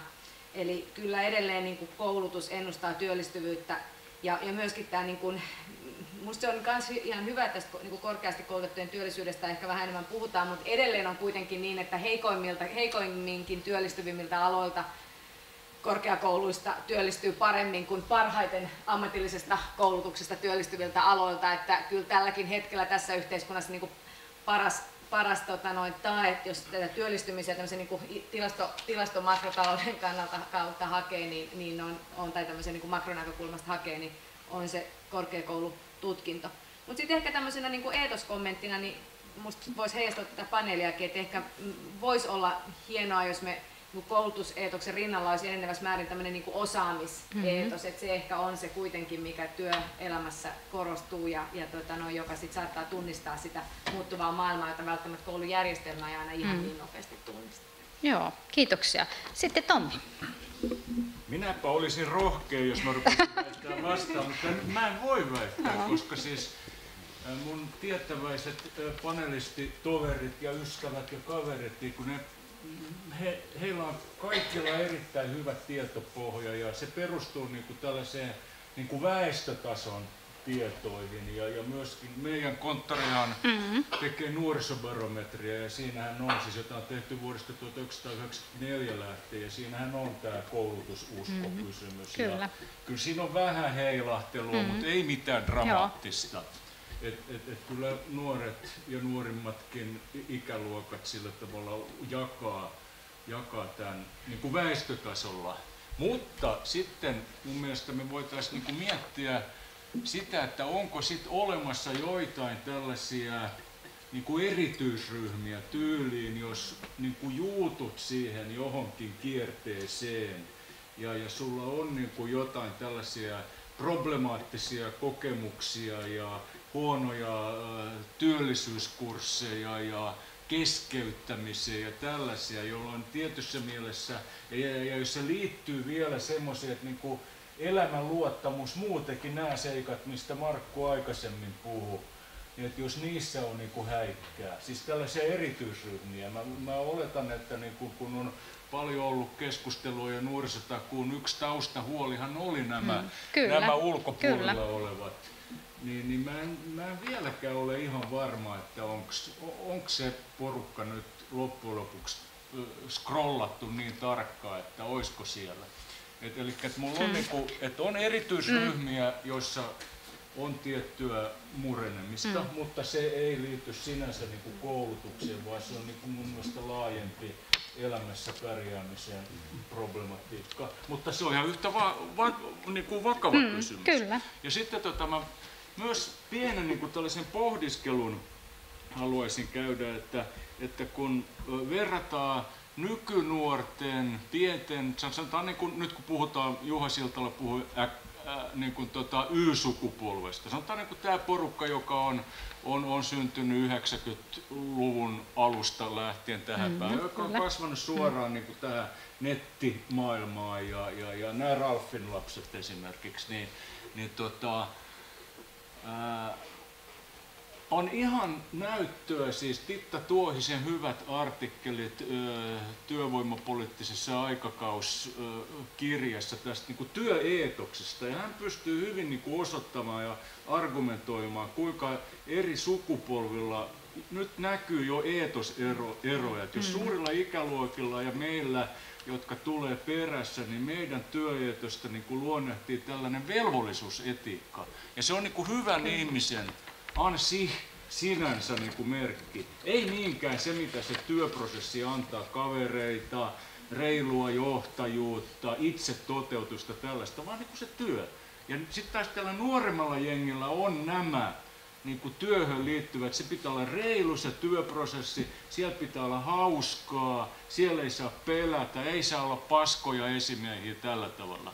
Ja että kun tällainen ihan selvä niin kuin ikään kuin työasenne-ero on havaittavissa, niin mun mielestä voidaan asettaa kyllä tämä kysymys, että entä sitten, että voisiko tästä implikoitua tai seurata jotain myös niin kuin koulutukseen liittyviä odotuksia. Että se ei ole niin, mun mielestä se eetos ei ole, se ei ole automaattinen se eetos, vaikka siis niin kuin väestötasolla niin kuin tutkimustieto ja tarkkat tilastokategoriat kertoo, että no problem. Mutta että jos tässä on jotain arvoituksellista tässä nuoremmassa porukassa, niin kyllä siinä on. Että kyllä me voidaan miettiä. Nyt meni vähän ei mitään, oikein hyvä. Mutta että niin kuin, nyt on Ralfilla ja Markulla sitten. Niin, kun oltiin yksimielisiä, niin mä päätänkin nyt olla eri mieltä. Varmuuden vuoksi. No ei vain, siis että tietysti jos me katsotaan nyt näin niin kuin tilastoja ja näin, niin tähän on vain yksi vastaus. Mutta nyt jos yritetään lähteä sinne nuoren maailmaan, siis kun me puhutaan eetoksesta, niin silloin me tavallaan koitetaan miettiä, että onko meillä yhteiskunnassa jotain merkkejä, että niillä nuorilla on niin kuin kadonnut se usko siihen koulutuksen kaikkivoipaisuuteen. Ja mä väitän, että kyllä se paikkapaikoin rapisee ja aika hurjastikin. Ja siinä varmaan on nuorisotyöttömyys yhtenä, mutta mä otan nyt tämän 40 000 Lost Boys-kysymystä, että minkä takia ne niin kuin katoaa taivaan tuuliin, eikä niin kuin, ne ei näköjään usko koulutukseen. Meillä on aika iso ryhmä, joka niin kuin tuumaa, että hui hai, anti olla, ei kiinnosta pätkääkään. Tai eihän me tiedetä tarkkaan, mikä se prosessi on, mutta ainakin tilastoissa löytyy tämmöinen hävikki. Kyllä. Ja että ei tämä nyt varmaan... Me nyt vakuutellaan tässä, että joo, kyllä se on vahva ja näin poispäin, mutta kyllä mä olisin vähän varovainen, sanoisin, että niin kuin kriittinen tämän, niin kuin pitää olla kriittinen. Sekin se on ollut yksi tämmöinen niin kuin tärkeä osaamisen muoto, niin mä nyt ihan niin kuin tuudittautuisi siihen, että tämä on niin kuin saletista tämä juttu. Mun mielestä se rapisee. Ja voi olla 10 vuoden kuluttua rapistut tästä eteenpäin olennaisesti. Silloin me aletaan olla jo huutavassa hukassa. Markku. Joo, hiukan tuohon jatkoksi, että mitä se usko koulutukseen sitten lopuksi tarkoittaa. Että kyllä arvelen, että siinä on sisällä paljon muutakin kuin vain se koulutus. Että todella se tarkoittaa myöskin sitä nuoren uskoa itseensä ylipäätänsä ja siihen, että minkälaisia niin kuin elämän näkymiä sitten kaiken kaikkiaan on ja onko siinä sitten ketään kannustamassa tekemään niitä valintoja, sitten, jotka auttaisi eteenpäin. Mutta mä en malta olla nyt sitten vetämättä tätä hiukan puolittain ikään kuin sivupolulle, koska mun mielestä tämä kysymys eetoksesta liittyy myöskin tähän julkiseen koulutuskeskusteluun Suomessa, josta me koko ajan hehkutamme suomalaista yhteiskuntaa tämmöisenä osaavana kansakuntana ja vieläpä niin, että kohta olemme julistamassa itsemme maailman osaavimmaksi kansakunnaksi. Minut askarruttaa yhä enemmän, kun näen mielestäni omin silmin, että näin ei ole tapahtumassa. Pikemminkin on niin, että koko ajan riskit lisääntyvät siitä, että olemme etääntymässä yhä enemmän tämän kaltaisesta puheesta niin kuin käytännössä. Jos mä katson esimerkiksi sitä, mitä työelämässä tapahtuu, niin tänä päivänä yritykset leikkaavat koulutustaan hyvin voimakkaasti, kautta rantain. Sitten meillä on valtiontalouden ongelmat vielä siellä toisella puolella, jotka vaikuttaa meidän koulutusjärjestelmään. En näe hirveän paljon sellaisia positiivisia merkkejä tältä osin. Ja sitten se ei ole ollenkaan niin kuin sopusoinnussa sen julkisen puheen kanssa, että mihin tässä ollaan niin kuin suuntautumassa. Että pikemminkin sanoisin niin, että meitä uhkaa nukkuminen omaan erinomaisuuteen tässä koulutuspuheessa. Ja minusta se on vähän semmoinen vaarallinen uni, koska kyllä nyt muuallakin maailmassa osataan ja siellä myös ymmärretään investoida ihmisten osaamiseen läpi koko elämän sitten ja myös siellä työelämän eri vaiheissa. Minusta tämä on aika huolestuttava loppujen lopuksi se tilanne, että kovin moni työnantajakin ajattelee sitä koulutusta enemmän kustannuksena kuin hyötynä, joka on sitten investointi niin kuin tulevaisuuteen, se ihmisen kannalta, työntekijän kannalta, mutta tietenkin se yrityksenkin kannalta tai työpaikan kannalta. Kiitoksia Markku. Nyt on tilanne se, että me ollaan käytetty kaikki se aika, mikä meille tähän varattiin. Ja jos mä vähän vedän yhteen, ensinnäkin mun täytyy kiittää, että meidän panelistit oli aivan ihania. Ne keskusteli keskenään, ne oli joko samaa mieltä tai eri mieltä. Ja tämä koulutuseetos-kysymys varmasti jää sillä lailla muhimaan tuonne ajatuksiin, koska se ei ole niin yksinkertainen. Ihan niin kuin Markku toi tuossa esille, niin siinä on monta näkökulmaa. Ja tietenkin itse tämmöisenä tutkijana ja virkamiehenä toivoisin, että koulutuseetos säilyy ja usko koulutukseen säilyy, koska sillä on semmoinen tulevaisuuden kannalta positiivinen merkitys. Mutta tietenkin se, että nyt tässä keskustelupöydällä on keski-ikäisiä ihmisiä, 40-vuotiaatkin voidaan lukea keski-ikäisiksi. Eli meillä on varmasti tietynlainen näkemys, mutta jos me kysymme asiaa alle 20-vuotiailta, niin heillä on ihan eri lähtökohta. Ja siellä tosiaan merkitsee se, että minkälainen se työpaikka, minkälaiset ihmiset, onko siellä mukavaa. Ja kysymys kuuluukin joskus, että saako työpaikalla olla hauskaa ja pitäisikö siellä olla joskus hauskaa. Ja mun mielestä ne nuorten kysymykset on ihan paikallaan. Mutta mun mielestä meidän erinomaiset panelistit tarvii nyt aplodit ja kiitämme heitä tästä illasta. Kiitos.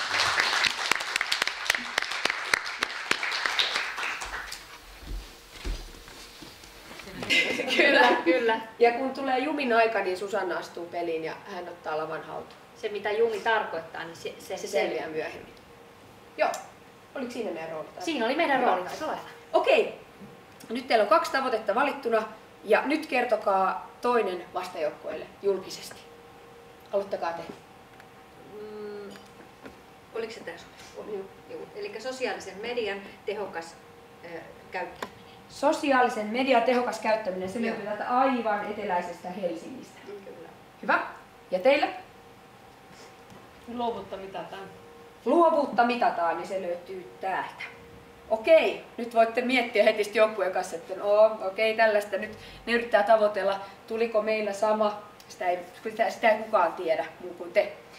Ja nyt, koska me tiedetään teidän tavoitteet, 2 niistä, niin nyt me otetaan arvontaan teidän pelimerkit. Mä otan vaikka ton hetkiseksi. Mistä sä mä palautan sen ihan kohta. Ja otetaan tosta tuo. Ja ihan kohta mä lupaan palauttaa sen. Nyt arvotaan, että kumpi joukkue aloittaa kummasta lähtöruudusta. Täällä on 2 lähtöruutua, tuolla ja tuolla. Ja nyt Susanna onnetaan ja kerrot, että kumpi käsi niin menee tuonne. Se on tämä käsi. Tämä? Kyllä. Okei, eli teidän joukkue. Eikö nyt te vaihdatte paikkaa? Niin, just yllätys. Kattokaa, meni väärin. Näin, olkaa hyvä. Eli yllätys aloittaa tuolta ja te aloitatte täältä ja voitte asettaa pelimerkkinne sinne lähtöruutuun. Ja nyt saatte omat pelinappulat tai arpakuutiot. Pelissä siis edetään noppaa heittämällä. Olkaa hyvä. Pelin tavoitteena on kerätä nämä 2 tavoitetta, jotka te juuri asetitte itsellenne, ja palata takaisin lähtöruutuun. Nyt saa nähdä, että oletteko lähelläkään niitä. Aika hyvin itse asiassa näytti menevän.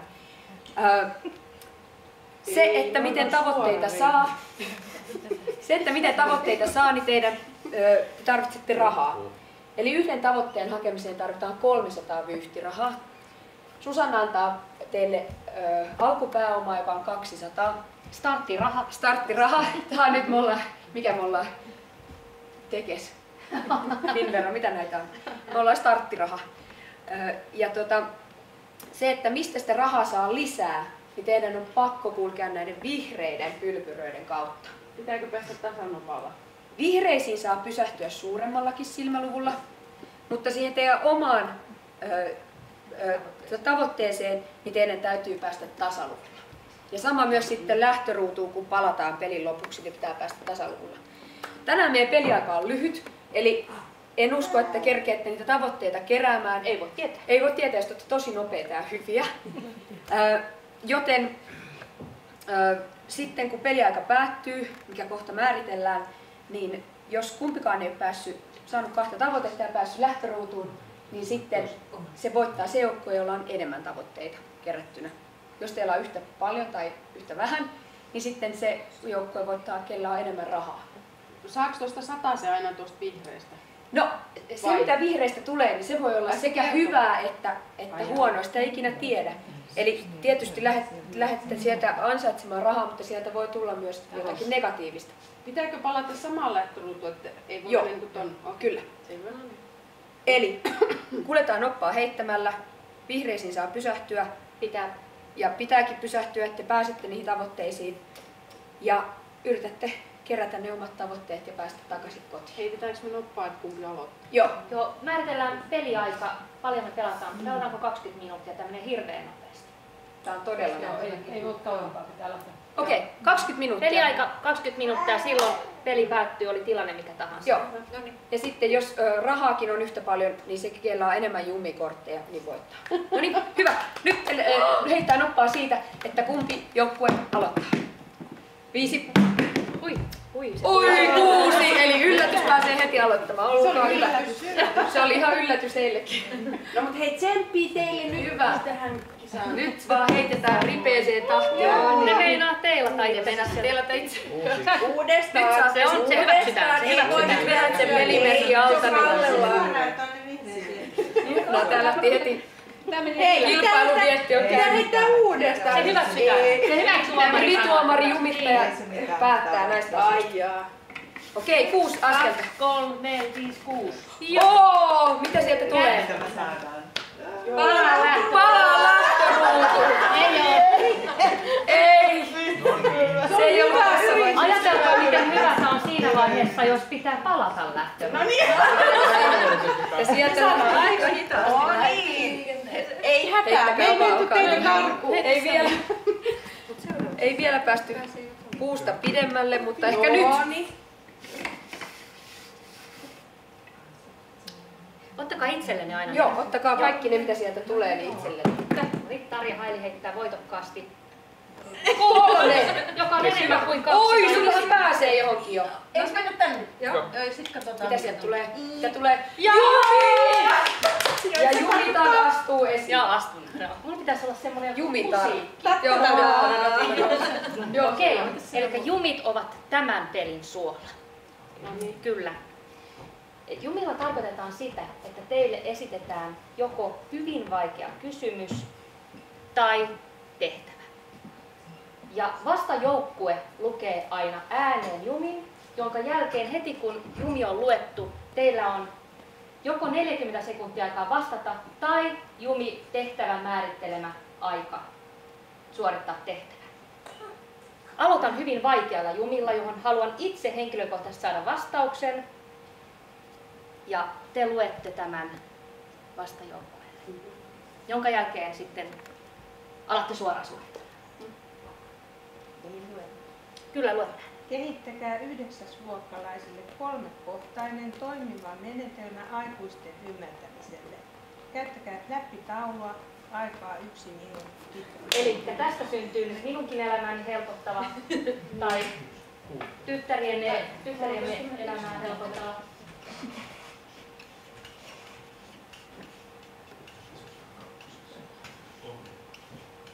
Tämä on siis, että he ymmärtävät aikuisia. Mitä se tarkoittaa? Ei saa menettää hermoja pitää. Niin niitä pitäisi ymmärtää. Niin. Että nuoret ymmärtävät aikuisia. Kyllä. Kyllä. Tämä on siis tärkeämpää näin. Vanhempien täytyy päivittää se jotenkin se tieto. Puoli minuuttia aikaa.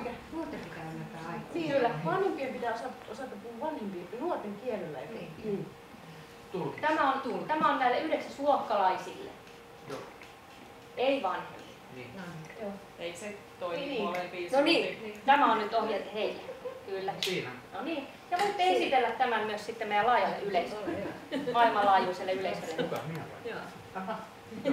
Siis on vaikea ymmärtää, jollei kuuntele toista osapuolta. Siitä lähtee kaikki liikkeelle. Se on ihan sama, että puhutaanko me nuorista, vanhoista tai jotain siltä väliltä. 2 ohjaa. Pyri vaikuttamaan siihen, että millä tavalla se toinen osapuoli toimii, käyttäytyy, joka antaa sinulle mahdollisuuksia ja eväitä tulkita ja ymmärtää tätä henkilöä paremmin. Josta päästäänkin kohtaan 3, tulkitse. Kiitos. Okei, eli täällä nyt on 3-kohtaista hienoa menetelmää. Tällä voitetaan ehkä Nobelin palkinto jossain vaiheessa, rauhanpalkinto, jos tämä toimii. Teillä on nyt mahdollisuus arvottaa tämä vastaus. Jumin vastauksesta saa joko 0, 100 tai 200 vyyhtirahaa. Minkä arvoinen tämä vastaus teidän mielestänne on?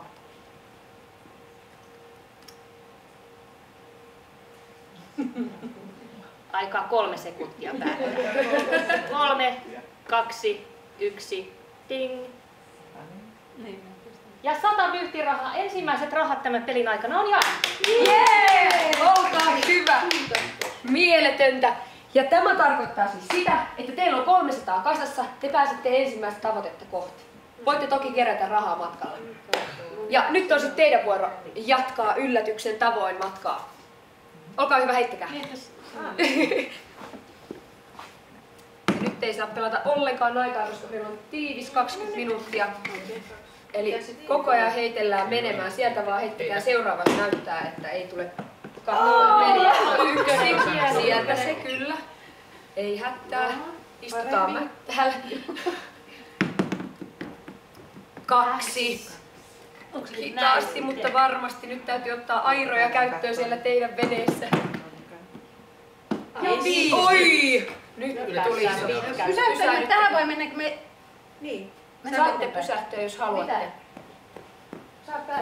Kumpi on tärkeämpää? Mitä sitten? Jatka eteenpäin vaan. Ei, okei. Y, K, K, ne, 5. Jes, hyvä. Sitten mitään ei ole vielä ratkaistu. Kaikki on mahdollista. Oi, menettekö sinne? Myrskyä. Lukekaa ääneen vaan se. Saatte rahapankkiin.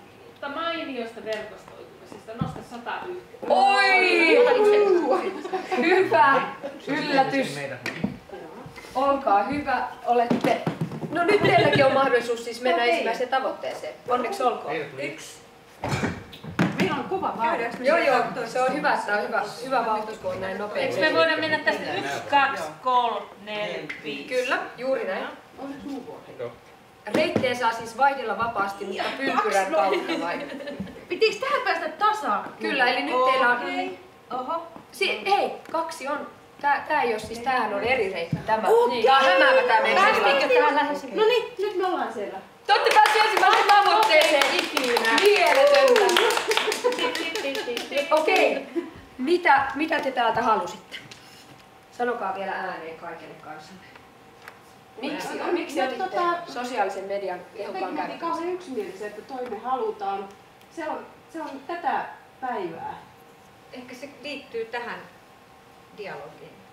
Ehkä se liittyy tähän dialogiin ja se on tätä päivää. Sosiaalisen median tehokas käyttö. Toi on työkalu meillä.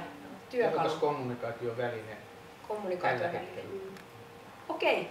Eikö aika hyviä perusteluita? Mitä olette mieltä?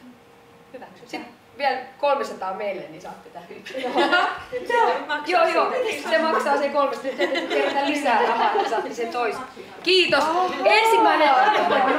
Hyvä joukkue. Hyvä katsot. Eli kirja sieltä yllätyksen suunnalta, että saatte siihen täytyy, jos se on teidän tavoite. Niin pitääkö se nyt sitten laittaa? Nyt te voitte mennä siihen. Teillä ei tule mitään. Tämän kortin saa muuttaa vähäksi tarpeen tulee arvo 100 vyyhtirahaa. No niin. Rahaa tulee. Sitä ei voi niin helposti teillä nyt. Haluatteko heti muuttaa sen rahaksi? Niin, siis haluatte vaan nopeasti tämän. Joo, mennään tämän. Mä nyt vähän keulin tässä.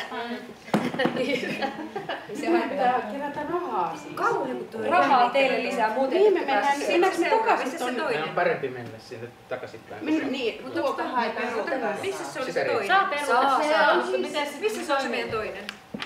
Lähteekö sinä hakemaan? Joo, tällä tulee rahaa kohteen.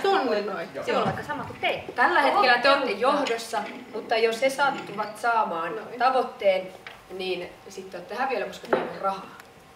No ei voi mitään. Niin, eli rahaa kerätään. 5. Täällä heitetään isoja lukuja. Niin, tehän voitte. Joo. Mitä mä teen? Jääkö mä tähän? Otanko mä tämän? Käännäkö mä tämän? Toiset menee veneellä ja toiset autolla.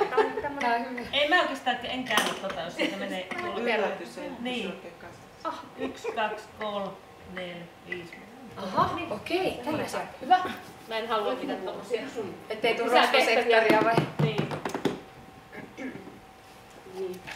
3. 1, 2, se menee siihen vihreeseen.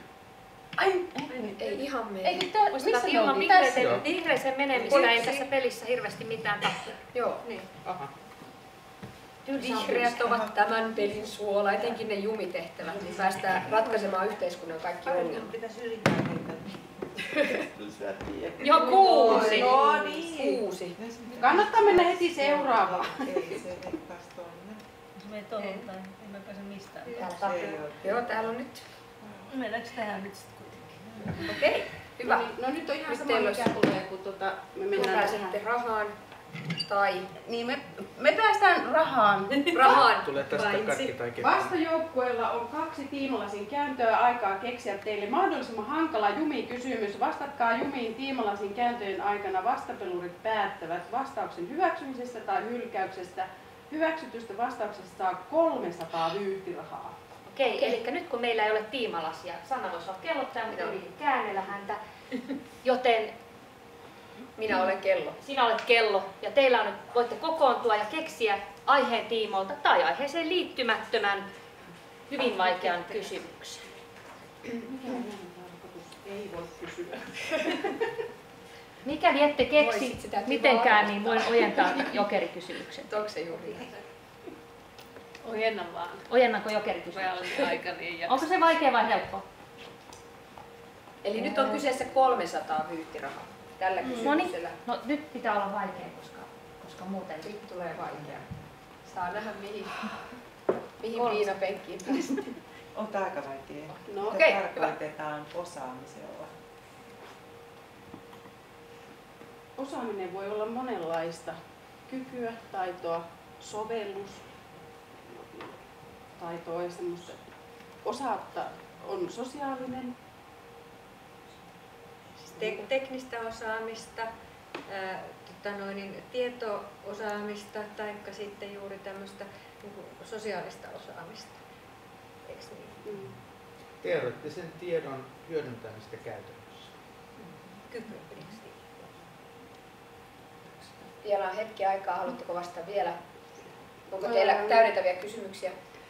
Ehkä tämmöinen globaali ajattelu ja luonnonsuojelun näkemykset ja tämmöisetkin on ihan hyvä ymmärtää. Aika.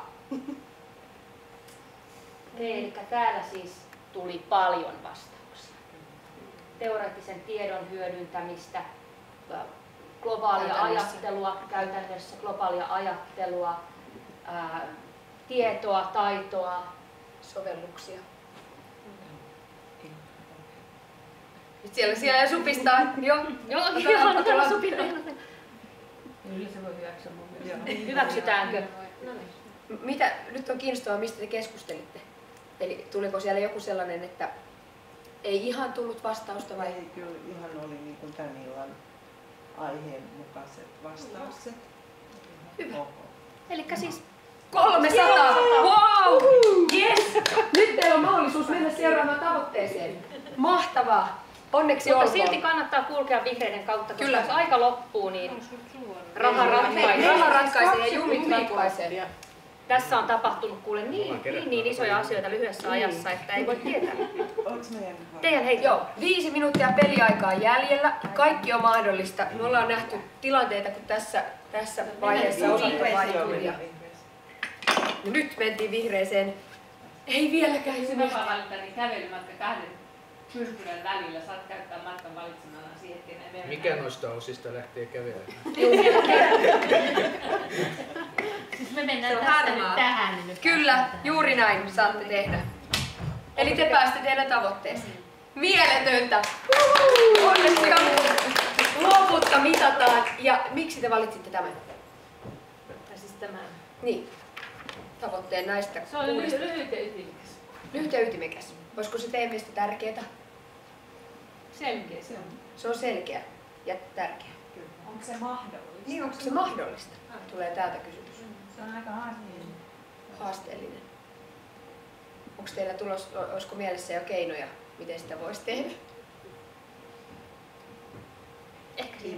Ehkä. Katsotaan. Joo. No mutta. Eikö se maksa 300? Maksaa, eli 300 rahaa meille. Ja nyt teillä on yksi tavoite. Eli tilanne on tasan sen suhteen.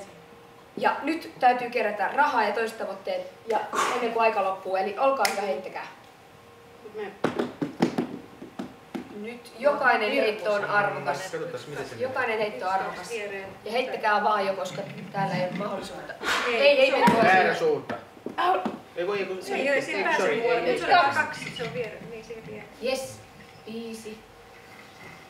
Hyvä. Ja heittäkää vaan. No tohon olisi voinut pistää mennä, olisiko tohon. Nyt ei enää vaikka meni ohi. Hirmuisa loppukin. Noniin. Okei. Hyvä. Kamala jää. 4. Mitä teette? Mihin meette? Mennäänkö tähän? Joo. Mitä tulee sieltä? Jumi! Jee! Te saitte Jumi! No niin. Se on nyt peli, joka kohta loppuu. No niin. Nyt pääsette vastaamaan. No niin. Sari Haili esittää hankalan kysymyksen. Eletään vuotta 2051. Minkälaista osaamista tarvitaan? Luovaa osaamista.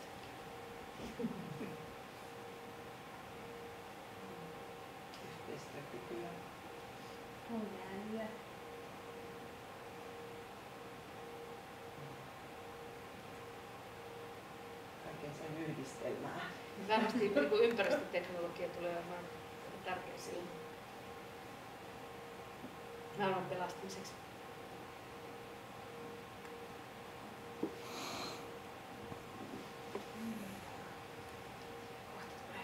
Vielä viimeiset. Tuleeko vielä joku? Aika! Okei. Mikäs hinta tässä nyt oli? Tässä on nyt siis perus 0-100-200. Joo, te määritätte sitä jälkeen. Yhteistyökykyä.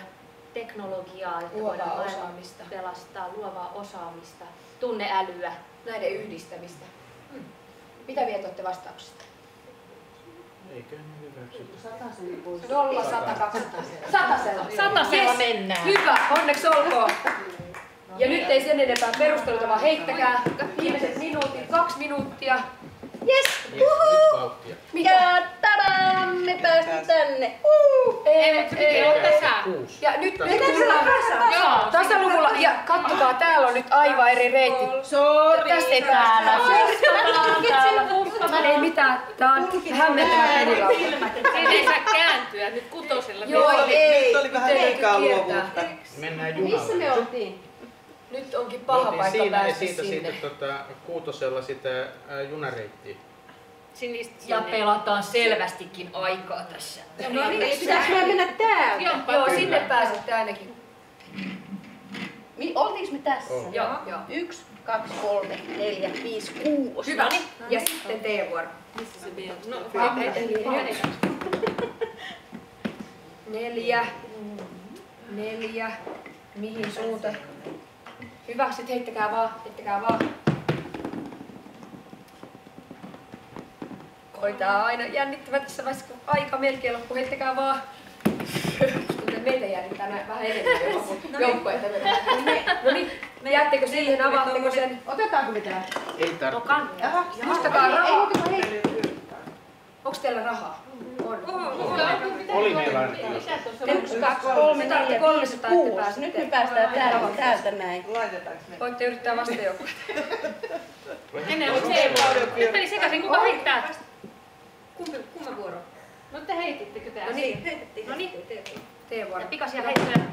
Se oli tämmönen kiva sivuviskaus. Joo, 6. Eli nyt rahaa teille. Eikö on rahaa ennen kuin pääsee? Meillä on rahaa. Katsotaan tää. Jumi! Yes! Tulee oikein pika. Ja sitten tulee Tarja Hailin esittämä kysymys. Esittäkää runo aiheesta. Koulutus on uusi valuutta. Okei, koulutus on uusi valuutta, niminen runo esitetään tänään sana kerrallaan. Eli jokaisella on yksi sana käytettävänään, kunnes runo pääsee kauniiseen, loistokkaaseen loppuunsa. Tätä tullaan vielä siteeraamaan monissa teoksissa. Päästiin taidekriitikoiksi. Kyllä. Ja runo alkaa, olkaa hyvä, vaikka siitä. Koulutus. Kaunista. Ihanaa. Rikastaa.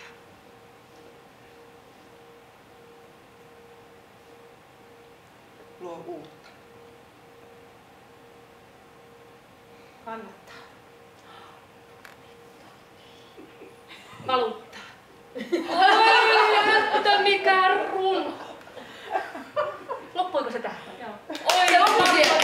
Tämä oli hieno. Ensimmäinen kerta varmaan ikinä, kun meillä on ollut runo vyyhtipelissä. Okei. Mitä olette mieltä taidekriitikot sisällöstä ja esitystä? 200 eli mieletöntä. Meillä on minuutti jäljellä. Vielä heittää ensin. Ei, kun me voidaan käyttää se, niillä on se yksi jemmassa. Onko te siellä? Onko teillä heittää, että päästä sinne? Mutta tehän käytitte sen siinä. Te käytitte sen siinä. Joo. Okei, heittäkää vaan. Pitikö tähän päästä? Kuusi. Nyt on viimeiset heitot. Saanko me mennä? Ette saa. Siirtäkää. Jos te saatte nyt vuodet, niin te voitatte. Jos te saatte nyt viimeisillä heitolla 3 tai... Ei! No niin, heitä vielä. Ja peliaika päättyi tähän heittoon. 1, 2, 3, 4. Molemmat jäitte. Okei, mikä on lopputulos? Se kakkosen päässä ja me ollaan yhden. Teillä on yhtä paljon tavoitteita, eli yksi. Paljon teillä on rahaa? 300. 300, paljon teillä on? 4. 400. Meillä on 2 jumia. Mutta raha ratkaisee. Ensin oli tavoite, sitten oli raha, sitten oli jumi. Eli yllätys poika. Kiitos kaikille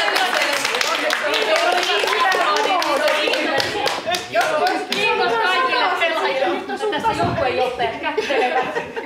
Ja peli on päättynyt. Ihan hauska peli teillä. Kiitos.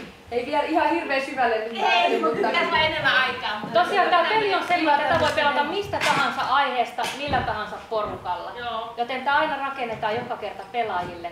Tällä voidaan rakentaa oppimisen polkuja, tällä voidaan rakentaa uutta ryhmädynamiikkaa, uusia tiimejä. Niin. No varmaan työyhteisössä